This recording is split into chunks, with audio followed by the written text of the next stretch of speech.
Hello दोस्तों, कैसे हो आप सब लोग। आशा करता हूँ आप सब लोग अच्छे ही होंगे। हाजिर हूँ मैं और स्वागत करता हूँ आपका आप ही के अपने चैनल एग्जाम सक्सेस मंत्रा पे। तो दोस्तों, आपको पता है कि आजकल हमारे चैनल एग्जाम सक्सेस मंत्रा पे आपकी जो एलटी का पार्ट 1 है उसकी सीरीज चल रही है। उसके अंतर्गत हम अपनी जो एक्सरसाइज जो यूनिट 1 है उस यूनिट 1 को भी हम धीरे धीरे करके कर रहे हैं। उसके साथ साथ हम बीच में जो यूनिट 3 या 4 बाकी यूनिट है उनके भी एक एक दो टॉपिक हम पकड़ के चल रहे हैं। तो उसी के अंतर्गत आज हम कर रहे हैं आपका जो टॉपिक जो यूनिट 4 है। यूनिट 4 के अंतर्गत आपका जो एनसीईआरटी दी गई है, एनसीईआरटी के बारे में देखते हैं। ठीक है, तो एनसीईआरटी से क्या इंपॉर्टेंट क्वेश्चन बन सकते हैं, उन सब चीजों का अध्ययन करते हैं। तो देखिए, सबसे पहले तो आपका जो इंपॉर्टेंट क्वेश्चन बनता है यही बनता है कि जो एनसीईआरटी है उस एनसीईआरटी की फुल फॉर्म बताइए। ठीक है, पहला क्वेश्चन तो क्या बन जाता है सर, जो एनसीईआरटी है एनसीईआरटी की फुल फॉर्म बताइए। तो एनसीईआरटी की फुल फॉर्म क्या होती है? National council of education and, ठीक है, क्या होता है, रिसर्च ट्रेनिंग। ठीक है, क्या होता है इसकी फुल फॉर्म? हिंदी में बोलते हैं राष्ट्रीय शैक्षिक अनुसंधान एवं प्रशिक्षण परिषद। इंग्लिश में क्या बताया आपने? National council of education and research training.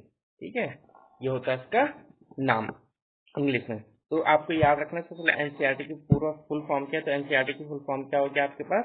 राष्ट्रीय शैक्षिक अनुसंधान एवं प्रशिक्षण परिषद। अब हम बात करते हैं दोस्तों इसकी स्थापना की। तो इसकी स्थापना कब हुई थी? ठीक है, तो अगर हम इसकी स्थापना की बात करें तो इसकी स्थापना जैसे कि आपको दिखाई दे रहा है कब हुई थी आपकी।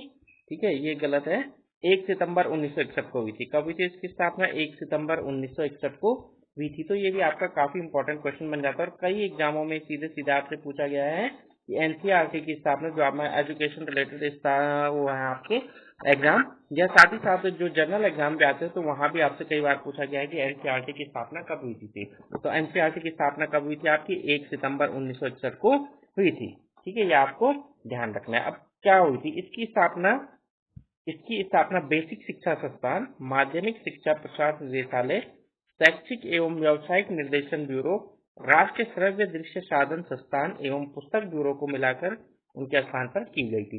तो ये आपको ध्यान रखना है किन किन उसको मिलाकर की गई थी, यानी उस समय जो अलग अलग प्रकार के संस्थान थे उन सभी संस्थानों को मिलाकर आपकी एनसीईआरटी की स्थापना की गई थी। अब क्या क्या था आपका? बेसिक शिक्षा संस्थान था उस समय, माध्यमिक शिक्षा संस्थान था। ठीक है, माध्यमिक शिक्षा संस्थान समझ लो आप। शैक्षिक एवं व्यावसायिक निर्देशन ब्यूरो था, राष्ट्रीय श्रव्य दृश्य साधन संस्थान, पुस्तक ब्यूरो, यानी 5-6 चीजों को मिलाकर की गई थी। आपको याद रखना है। एक, पहला तो ये हो गया आपका, ठीक है, दूसरा ये हो गया, तीसरा ये हो गया, और चौथा ये हो गया आपके पास, और पांचवा। तो आपसे पूछा जा सकता है कि एनसीईआरटी की स्थापना कितने संस्थानों को मिलाकर की गई? तो एनसीईआरटी की स्थापना कितने संस्थानों को मिलाकर की गई थी आपकी? 5 संस्थानों को मिलाकर आपकी एनसीईआरटी की स्थापना की गई थी। और ये 5 आपको याद रखने हैं, कौन कौन से हैं, है ना। पहले तो क्या होगा आपका, शुरुआत से अगर आप इसको याद रखना चाहते हो आप इस तरीके से, सबसे पहले किसकी सबसे पहले बच्चा कहाँ जाता है? बेसिक में पढ़ना है तो बेसिक शिक्षा। उसके बाद कहाँ जाता है बच्चा? माध्यमिक, यानी जो आपके क्या हो गए, इंटर कॉलेज से हो गए, मतलब वहां तक है ना, तो उसको आप क्या बोलोगे? माध्यमिक शिक्षा हो गया।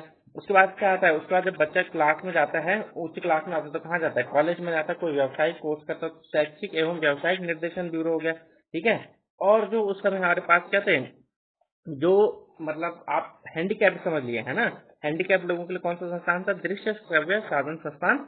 और अब जब बच्चा पढ़ेगा तो पढ़ने के लिए क्या चाहिए? पुस्तक, तो पुस्तक ब्यूरो। यानी इन 5 संस्थानों को मिलाकर आपकी एनसीईआरटी की स्थापना की गई है।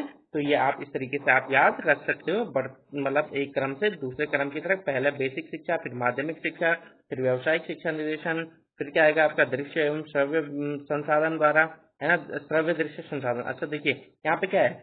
श्रव्य दृश्य संसाधन। देखिए, मैंने आपको एक चीज बताई ना, श्रव्य दृश्य, देखिए श्रव्य दृश्य, सॉरी, देखिए क्या है यहाँ पे? श्रव्य दृश्य साधन।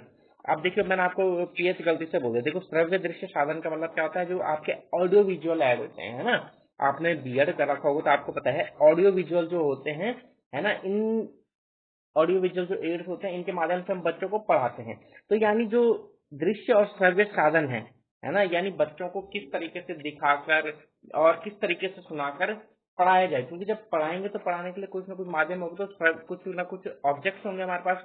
उनमें क्या था, श्रव्य दृश्य साधन, यानी बच्चों को ऑडियो विजुअल जो उस समय की यही प्रणालियां परिचित थी भाई, देखकर और बोलकर सुनकर, है ना, तो यही प्रणालियां परिचित थी उस समय ना तो टीवी थे आज के जैसे, ना स्मार्ट मोबाइल थे, ना स्मार्ट बोर्ड थे, तो उस समय क्या था, मुख्य श्रव्य और दृश्य था, यानी मॉडल बना दिया, चार्ट बना दिया। तो मतलब बच्चों को जो पढ़ाना है उस पढ़ाने में कौन से ऑडियो विजुअल कौन से एड्स यूज किए जाने हैं उनके बारे में, और पढ़ाने के लिए क्या चाहिए, पुस्तक चाहिए। तो ये 5 चीजें आपको याद रखनी होंगी। चलिए अब हम बात करते हैं इसका कार्यालय, जो एनसीईआरटी का कार्यालय है वो एनसीईआरटी का कार्यालय क्या है। तो जो एनसीईआरटी का कार्यालय है वो आपका अरविंद मार्ग यानी नई दिल्ली है ना। आप अगर अरविंद मार्ग ना भी याद रखें तो आपको नई दिल्ली याद रखना है, ठीक है। एनसीईआरटी का मुख्यालय कहाँ है, नई दिल्ली, कहाँ, अरविंद मार्ग। अब देखिए, एक तो इसके मुख्य कार्यालय है। अब मुख्य कार्यालय के अतिरिक्त वर्तमान में इसके कितने 17 क्षेत्रीय कार्यालय भी हैं, ठीक है। जो एनसीईआरटी है, एनसीईआरटी की क्या है, 17 क्षेत्रीय कार्यालय भी है। तो आपसे पूछा जा सकता है कि एनसीईआरटी के क्षेत्रीय कार्यालयों की संख्या कितनी है, तो एनसीईआरटी के क्षेत्रीय कार्यालयों की संख्या कितनी है, 17 है। ये आपको ध्यान रखना है। और ये मेन कार्यालय है, मेन कार्यालय का इसका दिल्ली में है, जो अरविंद मार्ग पर स्थित है। चलिए हम बात करते हैं इसके संगठन की। अब देखिए, वर्तमान में इसके संगठन में 3 स्तर हैं, ठीक है। तो जो हमारे पास जो एनसीईआरटी का संगठन है वो 3 स्तरों पर बटा है, ठीक है। क्या है, 1 स्तर, 2 स्तर, 3 स्तर। अब हम तीनों स्तरों के बारे में डिटेल में देखते हैं, ठीक है, कौन क्या है। तो देखिए, सामान्य निकाय है ना, इसके अध्यक्ष केंद्रीय मानव संसाधन विकास मंत्री होते हैं। तो जो हमारे पास क्या है, जो सामान्य निकाय है, तो सामान्य निकाय का जो अध्यक्ष होता है, सामान्य निकाय का अध्यक्ष कौन सा होता है, एचआरडी मिनिस्टर होता है ना।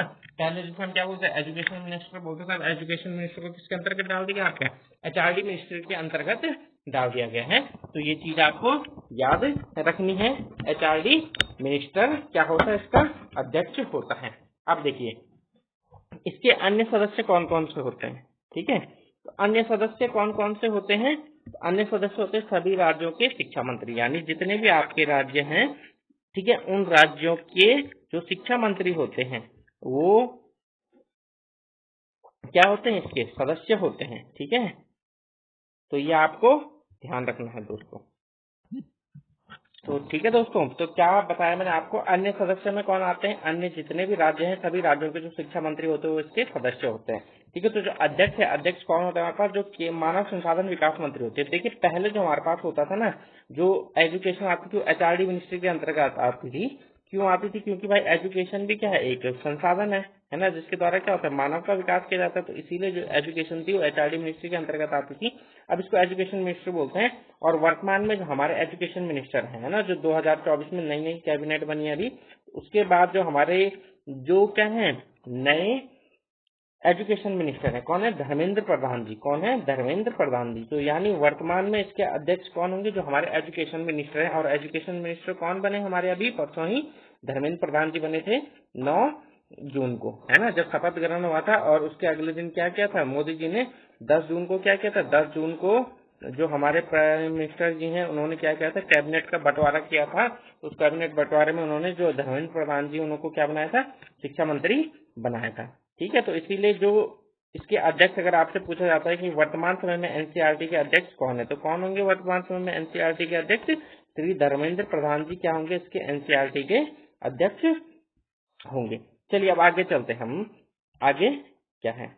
और अन्य कौन से होते हैं, अन्य सदस्यों में आते हैं विश्वविद्यालय अनुदान, यानी जो यूजीसी होता है, यूनिवर्सिटी ग्रांट कमीशन, उसके जो चेयरमैन होते हैं, चेयरमैन भी इसके एक सदस्य होते हैं, ठीक है। इसी प्रकार केंद्र सरकार द्वारा मनोनीत कुछ सदस्य केंद्र सरकार द्वारा मनोनीत किया जाता है, यानी जो सामान्य निकाय होता है ना, जनरल बॉडी होती है, उसके अध्यक्ष कौन होते हैं, जो केंद्रीय मानव संसाधन मंत्री होती है, जिसको हम क्या बोलते हैं, एजुकेशन मिनिस्टर होते हैं। जो कौन है अभी वर्तमान में, धर्मेंद्र प्रधान जी हैं। और सभी राज्यों के शिक्षा मंत्री होते हैं, यूजीसी के चेयरमैन होते हैं। और कुछ सदस्य खास सरकार द्वारा निर्देश क्या किए जाते हैं, मनोनीत किए जाते हैं। तो ये बात आपको याद रखनी है। चलिए अब हम बात करते हैं आगे। अब आगे क्या है आपके पास, दूसरा आता है यहाँ पर कार्यकारिणी समिति, यानी जो एक्चुअल में कार्य करती है ना। जैसे आपके पास क्या होता है, आपने देखा होगा विधायिका, कार्यपालिका और न्यायपालिका, है ना। तो विधायिका क्या होती है, कानून बनाती है। और कार्यपालिका क्या करती है, उस कार्य को लागू करवाती है। ठीक है, जो अब कार्यपालिका जैसे हमारी संसद है, तो संसद में जितने भी सांसद लोग बैठे हैं वो तो क्या आते हैं, विधायिका के अंतर्गत आते हैं। लेकिन जो हमारे मिनिस्टर्स होते हैं, कैबिनेट मिनिस्टर होते हैं, वो क्या आते हैं, कार्यपालिका के अंतर्गत आते हैं।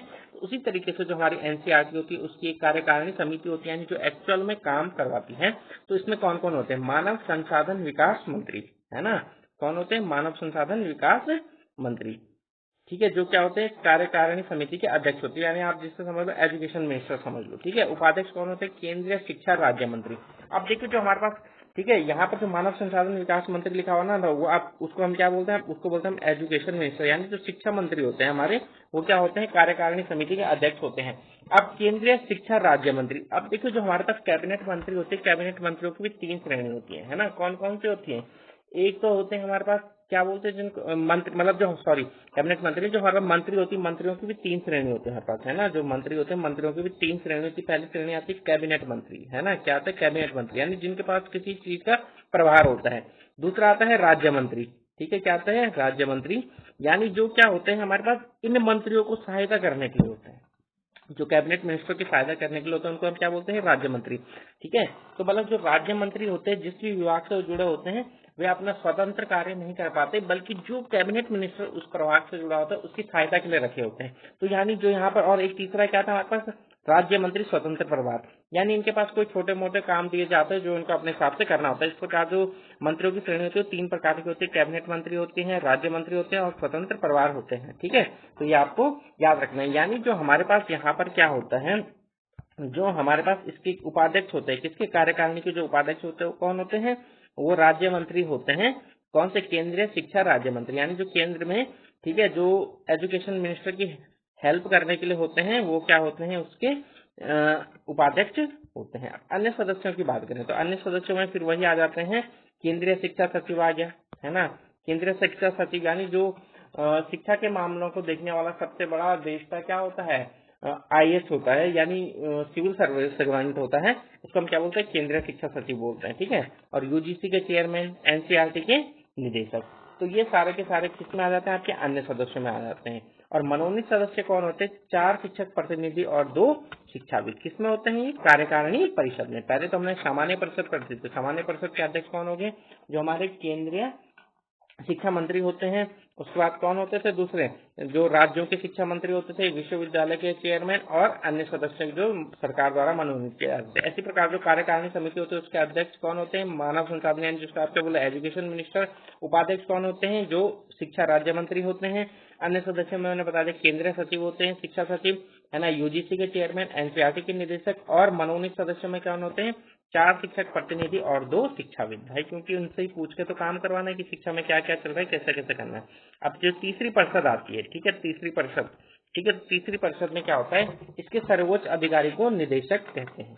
ठीक है, जो तीसरी परिषद होती है, तीसरी परिषद के जो क्या होते हैं, सर्वोच्च अधिकारी होते हैं, उसे हम क्या बोलते हैं, उसे बोला जाता है, क्या बोला जाता है उसे, उसे बोला जाता है निदेशक। ठीक है, जो सर्वोच्च तीसरी परिषद होती है उसको सर्वोच्च, उसे क्या बोला जाता है, निदेशक बोला जाता है ना। अब देखिए जो वर्तमान में जो एनसीईआरटी के निदेशक हैं वो कौन है, ठीक है, एनसीईआरटी के जो निदेशक हैं वर्तमान में वो कौन है, वो है आपके दिनेश प्रसाद सकलानी। कौन है आपके, दिनेश प्रसाद सकलानी। कौन है, दिनेश प्रसाद सकलानी जी हैं।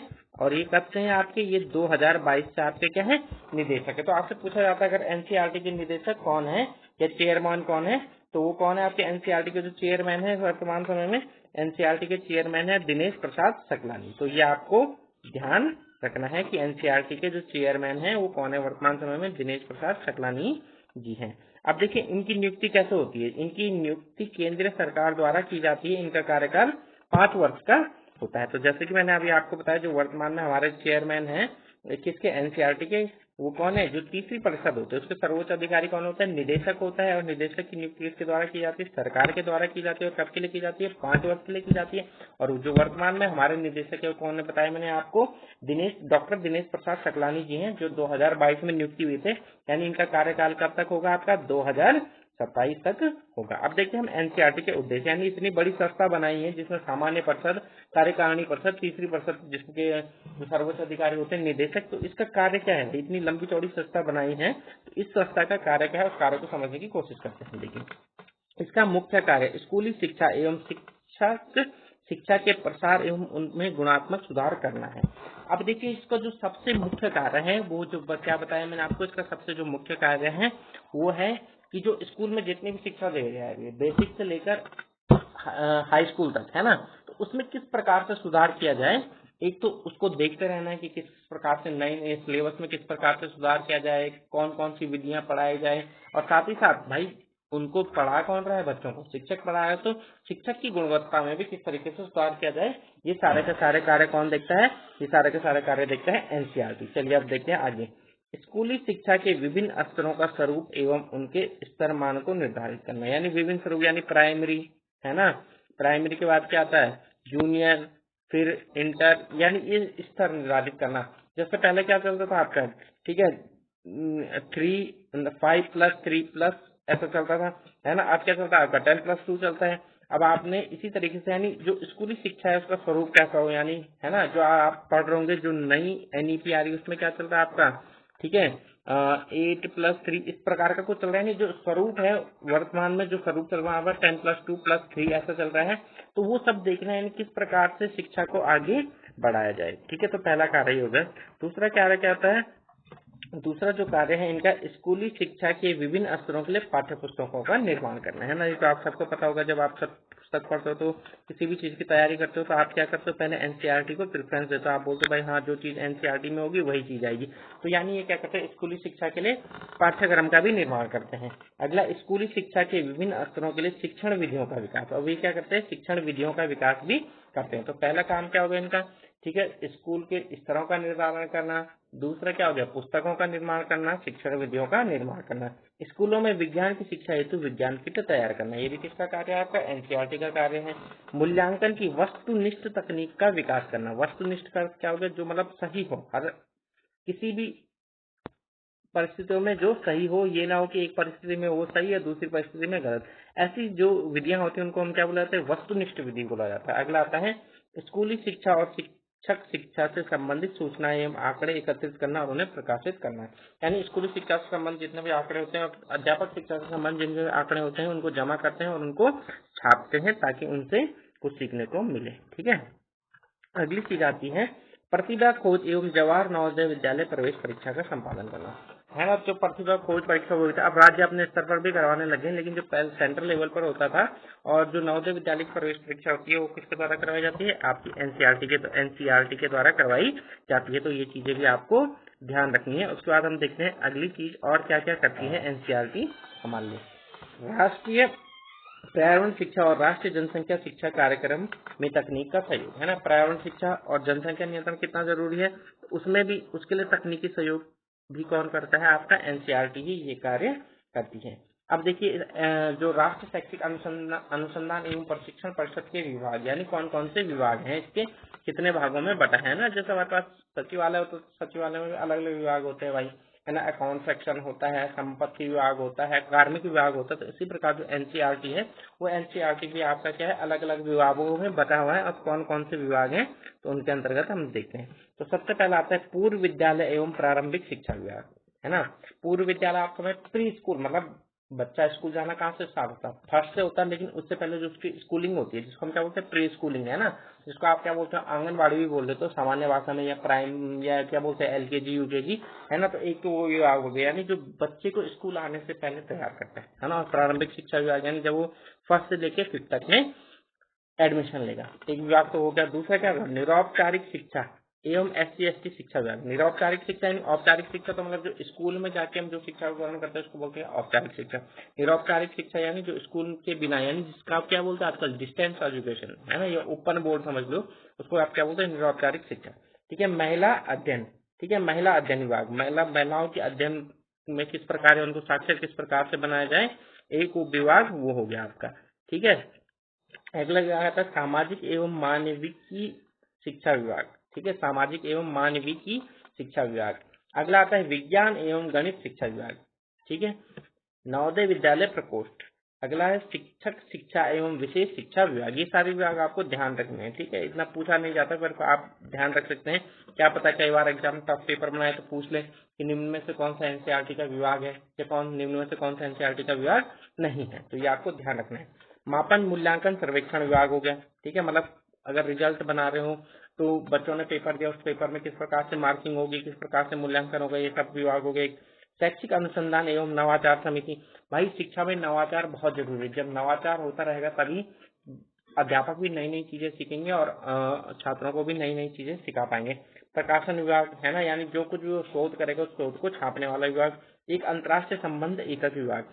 अब देखिए आपके पास ये आपके पास काफी इंपॉर्टेंट हो जाता है, जो पूछ लेता है निम्न में से कौन सा उसका विभाग है एनसीईआरटी का। तो अंतर्राष्ट्रीय संबंध पर हम ज्यादा ध्यान नहीं दे पाते, हमें लगता है कि भाई ये तो पढ़ाई से, तो इसका अंतर्राष्ट्रीय संबंध से क्या लेना देगा होगा, तो वहां पर अंतर्राष्ट्रीय संबंध एकक विभाग भी है। अंतर्राष्ट्रीय संबंध एकक विभाग इसलिए बनाया गया है क्योंकि जो एनसीईआरटी है उसे विश्व के द्वारा में भी तो समझना है भाई, विश्व की शिक्षा में क्या क्या, एजुकेशन सिस्टम में क्या क्या चेंजेस आ रहे हैं, कौन कौन से अच्छे अच्छे चेंजेस हो रहे हैं, या कौन किस देश में कौन से चेंजेस अपनाए गए हैं जो उतने सक्सेसफुल नहीं हो रहे हैं। इसीलिए क्या बनाया गया है, एक अंतर्राष्ट्रीय संबंध एकक विभाग भी बनाया गया है, ताकि जो एनसीईआरटी में जो कार्य करने वाले लोग हैं वो विश्व में जो कुछ चल रहा है शिक्षा के क्षेत्र में उससे भी सीखे, है ना, जो अच्छी चीजें उनको अपनाएं, जो गलतियां हुई हैं उन गलतियों को न दोहराने का प्रयत्न करें। तो इसलिए एक अंतर्राष्ट्रीय संबंध एकक विभाग भी इसके अंतर्गत आता है, ये चीज आपको याद रखनी है। अब देखिए एनसीईआरटी की संस्थाएं, एनसीईआरटी परिषद की निम्न संस्थाएं है ना, इसकी कुछ संस्थाएं। पहले क्या, राष्ट्रीय शिक्षा संस्थान, ठीक है, तो आपसे पूछ सकते हैं निम्न में से कौन सी एनसीईआरटी की संस्था है, तो कौन सी होगी, एक तो राष्ट्रीय शिक्षा संस्थान, ये कहाँ है, नई दिल्ली में। इसका मुख्य कार्य क्षेत्र शिक्षक प्रशिक्षण कार्यक्रमों, संगोष्ठियों एवं कार्यशालाओं का आयोजन करना है, या स्कूली शिक्षा विभाग के क्षेत्रों में शोध कार्य के लिए उत्तरदायी है। तो राष्ट्रीय शिक्षा संस्थान ये कहाँ है, दिल्ली में, और इसका मुख्य कार्य क्या है, जो शिक्षक प्रशिक्षण है उसको किस तरीके से अच्छा किया जाए, है ना, यानी शिक्षकों को किस तरीके से नई नई टीचिंग मेथड और अन्य चीजें सिखाई जाए ताकि वो छात्रों को अच्छे से पढ़ाए, ठीक है। अब देखिए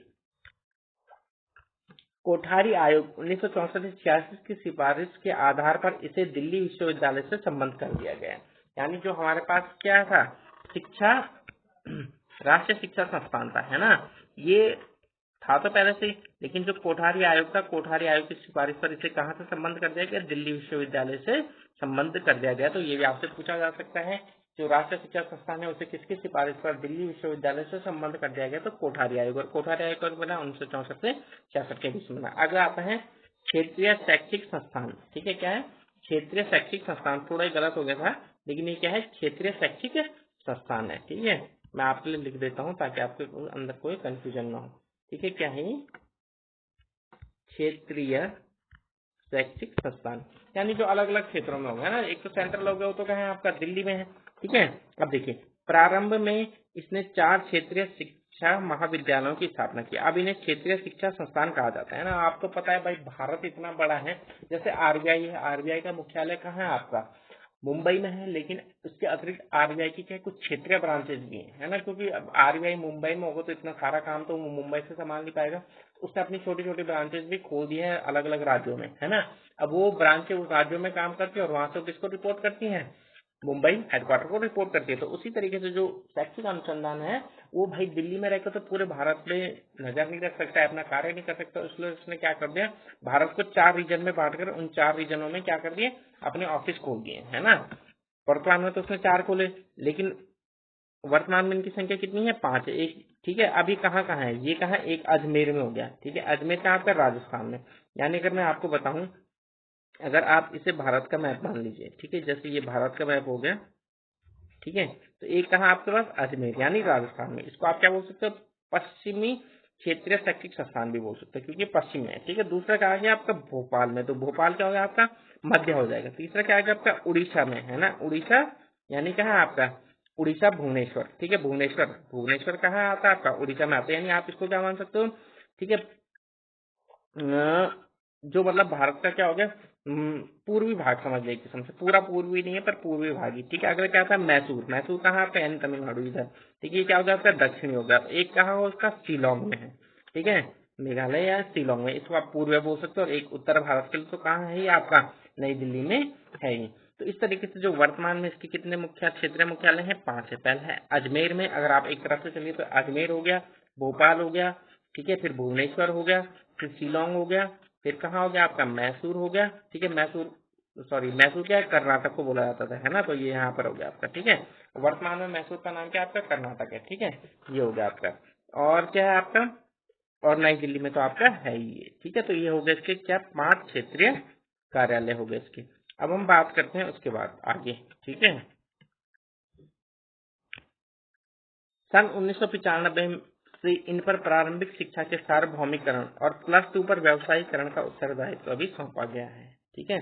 तो यानी प्रारंभिक शिक्षा भी क्षेत्रीय कार्यालय है, 1995 से इनको प्रारंभिक शिक्षा का कार्य भी दो गया। +2 मतलब क्या हो गया आपका, जो 12वीं है उसके व्यावसायिक जो पाठ्यक्रम है उनके बारे में भी इन्हीं को सौंपा गया है। चलिए अगला देखते हैं, केंद्रीय शैक्षिक तकनीकी संस्थान नई दिल्ली, ठीक है। अगली जो संस्था है इसकी केंद्रीय शैक्षिक संस्थान, वो कहाँ स्थापित, वो कहाँ है आपकी, नई दिल्ली में है, ठीक है। केंद्रीय शैक्षिक संस्थान नई दिल्ली, यहाँ संस्थान शिक्षण सामग्री एवं शैक्षिक तकनीकी, शैक्षिक दूरदर्शन ईटीवी, है ना, अब तो ईटीवी का बहुत जमाना है ना, आपको पता है हर कुछ आपके मोबाइल पे मिल रही है, फोन पर मिल रही है, एवं शैक्षिक रेडियो ईआर के लिए सॉफ्टवेयर तैयार करने एवं हार्डवेयर तैयार प्रसारण के लिए उत्तरदायी है।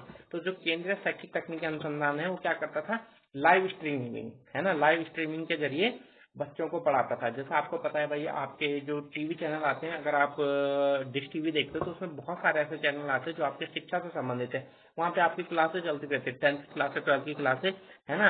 अब उसी तरीके से क्योंकि ये चीज तो पहले से बनी है, तो उस समय टीवी का इतना जमाना था नहीं, रेडियो का जमाना था, तो इसलिए क्या करता था, रेडियो के लिए भी सॉफ्टवेयर तैयार करता था। कौन सा सॉफ्टवेयर तैयार करता था, जिनके द्वारा बच्चों को शिक्षा दी जाती थी। इसका कार्य क्या है आपका, यानी जो आपकी डिस्टेंस एजुकेशन है, उस डिस्टेंस एजुकेशन या ऑनलाइन एजुकेशन बोलिए, उसके लिए सॉफ्टवेयर तैयार करना और उसको बच्चों तक पहुंचाना। अगला जो संस्थान आता है इसका, पंडित सुंदरलाल शर्मा केंद्रीय व्यावसायिक संस्थान भोपाल, ठीक है। इसकी स्थापना 1994 में की गई। यह +2 पर व्यावसायीकरण के स्वरूप निर्धारित करने और विभिन्न व्यावसायिक पाठ्यक्रमों के शिक्षण प्रशिक्षण के लिए उत्तरदायी है। अभी क्या करता है भाई, 12वीं के बाद, क्योंकि कई लोग, सब बच्चे तो पढ़ते नहीं आगे, उनको क्या करना होता है, किसी को अपना घर चलाना होता है, किसी घर की हालत अच्छी नहीं होती है, वो क्या कर लेता है, व्यावसायिक, मतलब ये क्या करता है, 12वीं में इस तरीके के व्यावसायिक पाठ्यक्रम का निर्माण करने की कोशिश करता है, ताकि अगर कोई बच्चा आगे पढ़ ना पाए तो 12वीं में ऐसे व्यावसायिक चीजों को सीख ले, ताकि अपनी रोजी रोटी चला पाए। और उन चीजों को सिखाने के लिए साथ ही शिक्षकों को भी प्रशिक्षण देता है। तो ये सारे संस्थान किससे संबंधित है, आपके एनसीईआरटी से संबंधित थे। तो ठीक है दोस्तों, आज हमारा एनसीईआरटी यहीं पर खत्म हो गया है। तो देखिए, एनसीईआरटी स्थापना कब हुई थी मैंने आपको बता दिया है, किन किन चीजों को मिलाकर बनाई थी मैंने आपको बता दिया, इसका मुख्यालय कहाँ है वो मैंने आपको बता दिया, ठीक है। इसका संगठन क्या है, 3 भागों में बताया, सामान्य निकाय में बटा हुआ है, कार्यकारिणी परिषद में बटा हुआ है और अन्य तीसरी परिषद में बटा हुआ। उसके बाद हमने देखा एनसीईआरटी के उद्देश्य भी हमने देख लिए सारे, है ना, ये उद्देश्य भी आपको याद रखने हैं। उसके बाद हमने देखे एनसीईआरटी के अनुसंधान एवं परिषद के मतलब के विभाग, ठीक है, विभाग भी हमने सारे देख लिए, इसके 12 विभाग है। उसके बाद देखे हमने एनसीईआरटी की संस्थाएं, आपको याद रखना कि एनसीईआरटी के कितने विभाग है, 12 विभाग है, ये आपको याद रखना है, ठीक है। उसके बाद हमने देखी एनसीईआरटी की संस्थाएं, जो कौन कौन सी थी, राष्ट्रीय शिक्षा संस्थान जो थी नई दिल्ली में, फिर हमने क्षेत्रीय शैक्षिक संस्थान देखा, है ना, जो 5 जगह थे। फिर हमने केंद्रीय शैक्षिक संस्थान देखा, जिसका कार्य क्या था, ऑनलाइन प्रसारण करना था। और हमने क्या देखा, सुंदरलाल शर्मा केंद्रीय शिक्षा संस्थान देखा, जो भोपाल में था, जिसका कार्य क्या था, जिसका कार्य था +2 में व्यावसायिक शिक्षा को निर्देशित करना। तो ठीक है दोस्तों, आशा करता हूँ आपको ये अच्छा लगा होगा, आपकी समझ में आया होगा। अगर आपको अच्छा लगता है और आपकी समझ में आता है तो आप इसे अपने दोस्तों को भी बता सकते हैं कि हमारे चैनल एग्जाम सक्सेस मंत्रा से भी एलटी की सीरीज देख सकते हैं। तो ठीक है दोस्तों, स्वस्थ रहिए, मस्त रहिए, इसी तरह हमारे चैनल एग्जाम सक्सेस मंत्रा से जुड़े रहिए।